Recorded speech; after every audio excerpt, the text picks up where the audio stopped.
Les gars, aujourd'hui, vidéo trading super importante. Donc, il faut absolument que tu regardes cette vidéo jusqu'à la fin et que tu l'enregistres, que tu la re-regardes même s'il faut. Parce que sûrement dans cette vidéo, tu vas apprendre ce qui va faire la différence entre ta situation actuelle et ta rentabilité en trading. Parce que dans cette vidéo, je vais t'expliquer la stratégie la plus importante du risk management que personne ne connaît et qui fait que 80% des traders particuliers perdent leur argent régulièrement sur les marchés et qu'il y en a 20% ou peut-être 10% qui récupèrent cet argent et qui gagnent constamment.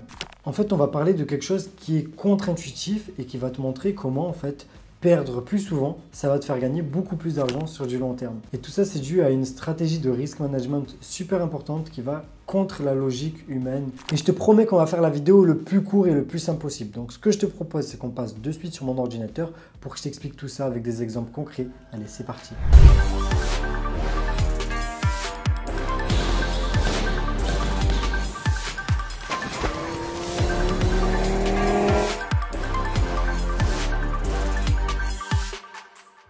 Là, comme tu peux le voir, on est sur le diaporama. Je vais t'expliquer des choses assez simples que j'ai expliquées justement au cours d'un live parce que c'est super important. Et ensuite, on va passer sur des exemples concrets. Bon, il y a d'abord deux mots super importants à connaître. Le risque, qui est la perte possible, et le reward, qui est le gain possible. Ok ? Maintenant, on va parler de probabilité. Si tu gagnes 50% du temps, une fois sur deux, et que tu peux gagner en reward autant que ce que tu peux perdre, ton risque, alors là, tu seras à l'équilibre, à break-even, on appelle ça, pas de gain ou pas de perte. La rentabilité, elle va commencer dès 51% de trades positifs. Donc maintenant, on va faire une optimisation des probabilités. Maintenant, si tu souhaites gagner 2 fois plus que ce que tu n'acceptes de perdre à chaque fois ton risque, donc si ton reward il est 2 fois plus important que ton risque à chaque fois, il te suffit d'être gagnant seulement 33% du temps pour être à l'équilibre. Donc une stratégie avec un win rate supérieur à 33% est rentable. Ça veut dire qu'une stratégie où tu gagnes juste plus de 33% du temps, donc par exemple 35% du temps, 36% du temps, eh ben, tu vas être rentable. Alors que c'est contre-intuitif parce qu'on pourrait se dire qu'il faut gagner beaucoup plus souvent que ce que l'on perd pour pouvoir générer du profit. Maintenant, je t'explique l'inverse pour que tu comprennes bien. Si tu mets une perte, un risque 2 fois plus grand que ton gain reward potentiel, il faut que tu gagnes plus de 66% des trades pour être rentable. Parce qu'à 66% de trades gagnants, eh ben, tu seras à peu près à l'équilibre. Mais bon, il faut aussi prendre en compte les commissions que tu vas payer. Donc, il faut bien plus de 66% de trades gagnants pour être rentable. On voit donc une chose super importante qui crève les yeux. La stratégie est secondaire. Ce qui compte, c'est le risk management et le money management. Et c'est l'élément le plus simple. Et pourtant, tous les traders débutants se trompent sur cet aspect. Parce qu'il manque d'un mindset pour encaisser les pertes inévitables. Tu sais, le mindset qui rend émotionnellement résilient, ou plutôt la bonne psychologie en trading. Je voulais te montrer une citation que j'aime beaucoup de Benjamin Graham qui est « L'investissement, ce n'est pas de battre les autres à leur jeu, c'est de contrôler son propre jeu. » Et donc, c'est exactement ça le but. C'est là qu'elle est la clé et le secret. C'est que l'objectif, c'est de se créer son propre jeu et de jouer avec ses propres règles et de contrôler ce propre jeu, plutôt que d'essayer de gagner contre les gens. Et le problème des traders débutants, c'est qu'ils sont obsédés par la stratégie miracle qui va leur faire gagner de l'argent sans effort. Ils veulent une baguette magique qui n'existe pas. Les traders débutants se focalisent sur le mauvais côté, le win rate, le taux de succès. Mais c'est tout le contraire. Il faut faire moins de trades et manager son risque. Et pour cela, il faut savoir maîtriser ses émotions pour ne pas altérer son plan de trading, même lorsque l'un de nos trades n'est pas gagnant. Il faut garder en tête que c'est un jeu mathématique. Donc, on va faire un petit peu de maths pour savoir comment être rentable. Et tu gardes bien ça au chaud parce que c'est super important. Promis, je vais te la faire super simple parce que je sais qu'il y en a beaucoup qui n'aiment pas du tout les maths. Bref, équation de la rentabilité. On va dire qu'être rentable, c'est quand tu as un nombre de trades gagnants fois ton montant moyen des gains qui est supérieur à ton nombre de trades perdants multiplié par ton montant moyen de perte. Donc, je vais te l'expliquer un peu plus simplement. Le gain dépend de la fréquence, plus on gagne souvent, mais aussi de la taille des gains, donc reward ou gain important. La perte, elle dépend de la fréquence, plus on perd souvent, mais aussi de la taille des pertes, donc risque qui est important. Donc la déduction, c'est que si on garde à l'esprit qu'il reste toujours une part d'incertitude avec les marchés dont la tendance change régulièrement, ça monte, ça descend ou ça range, alors le pourcentage de réussite de trade fluctue. Donc il faut se focaliser sur la seule variable sur laquelle on a un contrôle total, qui est le risk management, donc le risk to reward ratio surtout. Pour faire simple, on veut ça. on veut une perte qui est largement inférieure à notre gain potentiel. Donc ça va nous permettre d'avoir, en général, on va chercher à avoir 2 fois, 3 fois ou même 8 ou 10 fois plus de gains que notre perte potentielle. Maintenant, je vais te montrer ça sur l'application dessin et avec des exemples concrets. Bon, allez, c'est parti. Bon, là, je suis allé sur Google déjà pour t'expliquer ça, pour que tu comprennes un petit peu mieux. Là, on voit, en fonction de ton risk to reward ratio sur tes trades, eh ben, il te faut combien de gains pour être rentable. Donc, ton risk to reward ratio, c'est combien tu te permets de gagner à chaque fois par rapport à ce que tu te permets de perdre. Donc, si tu es à 1 pour 1, donc à chaque fois, tu risques autant que ce que tu peux gagner, ben, en fait, à 20% de taux de trade gagnant, donc si 20% de tes trades sont gagnants, tu seras largement en perte. Si tu as 30% de tes trades qui sont gagnants, tu seras aussi largement en perte. Si tu as 40% de tes trades gagnants, ben, tu seras en perte. C'est à partir de 50% que tu es à break-even, donc tu es à l'équilibre, c'est-à-dire que tu perds autant que ce que tu gagnes. Mais à partir de 60% déjà, tu es largement en profit. Bref, si jamais tu as un risk to reward ratio déjà de 1 pour 2, eh ben, à partir de 40% de trades gagnants, seulement 40% de trades gagnants, tu es déjà en profit. Après, à partir de 1 pour 3, donc risk-reward ratio de minimum 1 pour 3, eh ben, à partir de 30% de trades gagnants, donc on va dire que tu as 70% de trades perdants, tu en as 30% seulement de trades qui sont gagnants, eh ben, tu vas quand même être largement en profit. Après, quand tu as un risk-to-reward ratio de 1 pour 4, même si tu as 20% seulement de trades gagnants, eh ben, tu seras break-even. Et avec un risk to reward ratio de 1 pour 5, tu seras en profit, même avec 20% seulement de trades qui sont gagnants. Je vais te l'expliquer un petit peu mieux avec des exemples concrets. Donc on va aller sur TradingView, tu vois. Ici, je vais te représenter un trade, à quoi est-ce que ça peut ressembler. Donc là, ça peut être un trade long ou un trade short. Ça veut dire un trade haussier ou un trade baissier. Donc là, on va illustrer un trade. Donc là, on est sur un trade qui a un risk to reward ratio de 1 pour 1.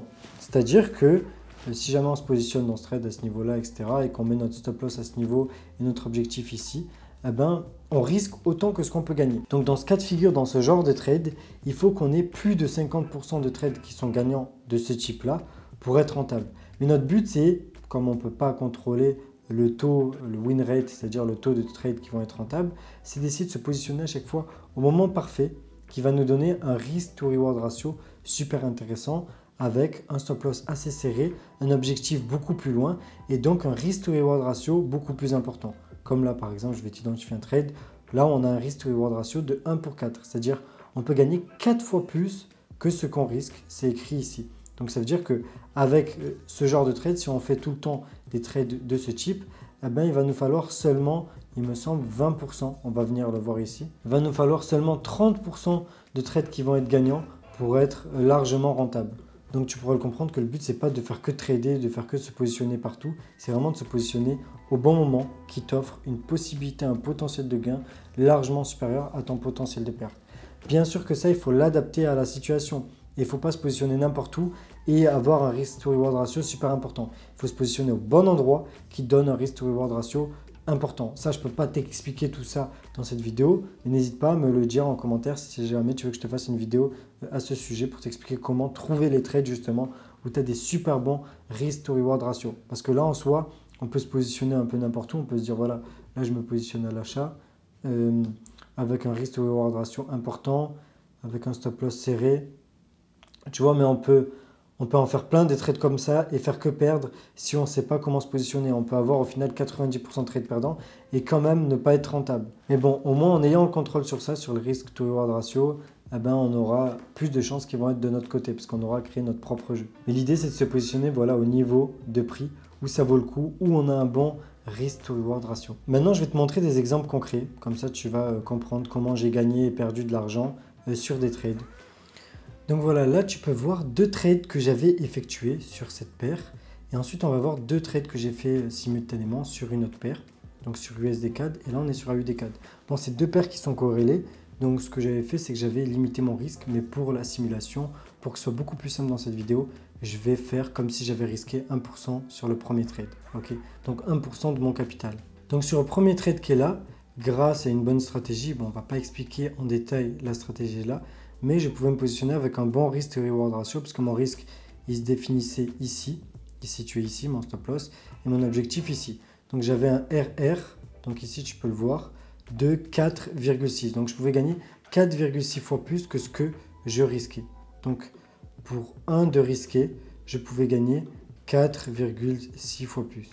Donc sur ce premier trade, on va dire que j'ai risqué 1% pour que ce soit plus simple au cours de cette vidéo, de mon capital de base. Ensuite, j'ai rajouté un deuxième trade au fur et à mesure que le trade évoluait bien parce que je voulais en fait scaler le trade et gagner beaucoup plus si jamais le prix continuait d'aller dans mon sens. Donc dans ce deuxième trade, j'ai risqué la moitié de mon risque de base. Donc là, on va dire que c'était 1%. Donc là, j'ai risqué plus que 0,5%. Mais en revanche, sur le deuxième trade, ici, tu peux voir que j'ai un risk-to-reward ratio de 1 pour 3. Donc là, je marque 1 pour le premier trade. Ici, je marque 2 pour le deuxième trade. Donc on a 1 pour 3,3. Et là, sur ce trade, en revanche, je risque 0,5% parce que je suis déjà trop exposé. J'ai déjà 1% de risqué sur ce trade, sur cette même paire. Donc là, maintenant, on va faire le récap complet de ces deux trades parce que les deux ont été perdants à la fin du compte. Du coup, sur mon premier trade, je perds 0,4% parce que je n'ai pas perdu la totalité de mon risque parce que j'avais bougé mon stop loss ici et le prix a touché mon stop loss, tu vois, exactement à ce niveau-là. Donc, je n'ai pas perdu la totalité de mon risque et j'ai risqué 1%. Sur le deuxième trade, par contre, je risque 0,5%, donc je perds la totalité de mon risque. Donc, en tout, on va dire que je suis sur une perte, on va la faire simple, de moins 0,7% à la fin du compte sur ce double trade. Ensuite, en parallèle, je fais deux autres trades. Bon, tu vois qu'à la fin du compte, le prix il allait vers mon objectif, vers le niveau que j'avais identifié ici. Ensuite, le prix s'est complètement retourné. Bon, ça, c'est pas grave, c'est juste ça a été assez difficile à trader. Et je l'ai plutôt bien fait puisque j'avais des bons risk-to-reward ratio. Je m'étais positionné sur des endroits clés. Bon, c'est pas grave. Maintenant, on va regarder sur USD CAD, le double trade que j'avais fait. Comme ça, tu vois un petit peu comment j'ai perdu. Ici, j'ai perdu bêtement parce que j'ai fait deux erreurs. Donc, sur le premier trade qui est ici, j'ai un risk-to-reward ratio de 1 pour 5. Donc, pour chaque risque que je prends, je peux gagner 5 fois plus. Donc, ici, on va mettre 3 pour l'autre trade. Donc, on a 1 pour 5. On a un quatrième trade où là, ça a été une erreur complète parce que c'est un trade que je devais fermer juste avant une data, juste avant une news. Tu vois, ce trade-là. Sauf que je m'étais trompé, j'avais oublié de le fermer. Et puis, je me suis fait stop loss. Donc, j'ai perdu la totalité de mon risque sur le deuxième trade. Comme j'étais déjà exposé sur le premier trade, comme tu sais très bien, on va dire que j'avais 1% sur le premier trade. Je mets la moitié de mon risque de base sur ce deuxième trade. Donc là, je risque 0,5%. J'avais quand même un risk to reward ratio de 4,2. Donc, je pouvais gagner 4,2 fois ce que je risquais. Donc, on a 1 pour 4,2, ok. Sauf que sur le premier trade, donc sur USD4, je risquais 1%. Et comme je rajoute un trade, je scale le trade, je limite mon risque, donc je mets 0,5%. Et maintenant, on va faire un récap de ce qui s'est passé à la fin de ces deux trades. Donc, ce que j'ai gagné et ce que j'ai perdu. Donc, sur le premier trade, il est resté presque jusqu'au bout, sauf que j'ai fait une erreur de trade management. C'est que j'ai bougé mon stop loss à ce niveau-là, à ce moment-là, sauf que j'aurais sûrement pas dû faire ça. Soit j'aurais dû le mettre au-dessus de ces sommets, stop loss, donc ici. Soit j'aurais dû le mettre agressif, ici. Donc, en fait, soit j'aurais dû gagner, on va voir exactement combien, ici. Donc, soit j'aurais dû gagner 3,2 fois mon risque par rapport à mon risque de base, ou soit j'aurais dû gagner la totalité parce que le prix a ensuite touché mon objectif qui était 5 fois mon risque. Donc ça, c'est ce que j'aurais dû normalement gagner. J'aurais dû gagner 5% sur ce premier trade ou 3,2%. Sauf qu'à la place, j'ai fait une erreur et je suis sorti ici. Donc à la fin du compte, j'ai gagné seulement 2,4% à peu près sur ce trade-là. Donc on va retenir 2,4%. Et sur l'autre, par contre, j'ai perdu la totalité de mon risque parce que ça a été stop loss qui a été touché et j'ai perdu 0,5%. Donc, je suis sur un total de plus 1,9%. Donc, on va le marquer ici. Donc, malgré deux grosses erreurs sur ces trades, tu vois que je suis à plus 1,9%. Donc, sur ces 4 trades, on peut se rendre compte qu'il y a à peu près 3 trades qui sont perdants.